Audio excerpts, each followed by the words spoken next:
Julie பயங்கர trending எனக்கு. திரும்பவும் என்னென்னா இந்த டைம் விஜய் திட்டாமல் கதறி அழுது மீடியாவெல்லாம் கூப்பிட்டு வச்சு ஏதோ ஒரு கம்ப்ளைண்ட் போய் கொடுத்தாங்கம்மா. அது போலீஸ் வந்து ஏற்றுக்க முடியாதுன்னு சொல்லிட்டாங்கம்மா. பட் இதில் ஒரு பெரிய ப்ளஸ்ன்னா அவங்க குற்றத்தை அவங்களே ஒத்துட்டாங்க. ஃபஸ்ட்டு பாயிண்ட்லேயே அவங்க என்ன சொன்னாங்கன்னா, தெரியாமல் எடுத்தால் தானே உங்கள் பொருளை நான் தெரியாமல் எடுத்தால் தானே திருட்டு அப்படின்னாங்க. That means she did the crime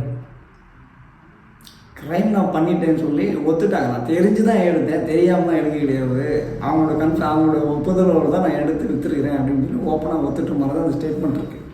எங்கேயுமே அவங்க வந்து நான் பண்ணலை, நான் இது திருடலை, நான் இது அவங்கள வந்து ஏமாற்றி கொண்டு போகலன்னு அடித்து நான் இந்த மாதிரி ஒரு குற்றம் செய்யலைன்னு சொல்லி எங்கேயுமே சொல்லுவேன். ஓப்பனாக ஒத்துட்டாங்க.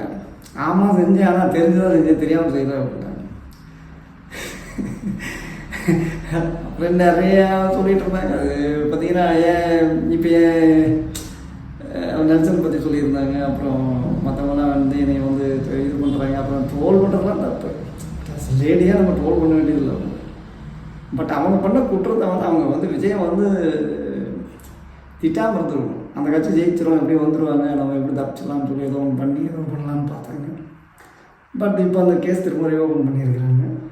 பட் திடீர்னு இந்த பக்கம் சாஞ்சிட்டு அண்ணன் தான் சொன்னேன் வாடா போடான்னு சொல்லிட்டு நிறையா இருக்குது. அதில் வந்து அவங்க பேசுனது எல்லாமே பார்த்தீங்கன்னா 100% பயங்கர கான்ட்ரவர்சிஸாக இருக்குது. நான் வந்து அவங்க உண்மையாக ஒத்துக்கிட்டாங்க. ஃபஸ்ட்டு இதை வந்து இவங்களே வந்து பப்ளிக்காக வந்து ஒத்துட்ட மாதிரி ஆயிடுச்சு. சரி, வந்து ரொம்ப டீப்பாக ஒன்றும் போக வேண்டியதில்லை.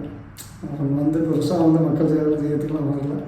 அவங்க சுயநலம் ஏதோ ஒன்று பண்ணணும், ஏதோ ஒன்று சம்பாதிக்கணும் அவ்வளோதான். பட் அவங்க ரொம்ப டீப்பாக போக வேண்டாம். பிஸ்கி போய்ட்டு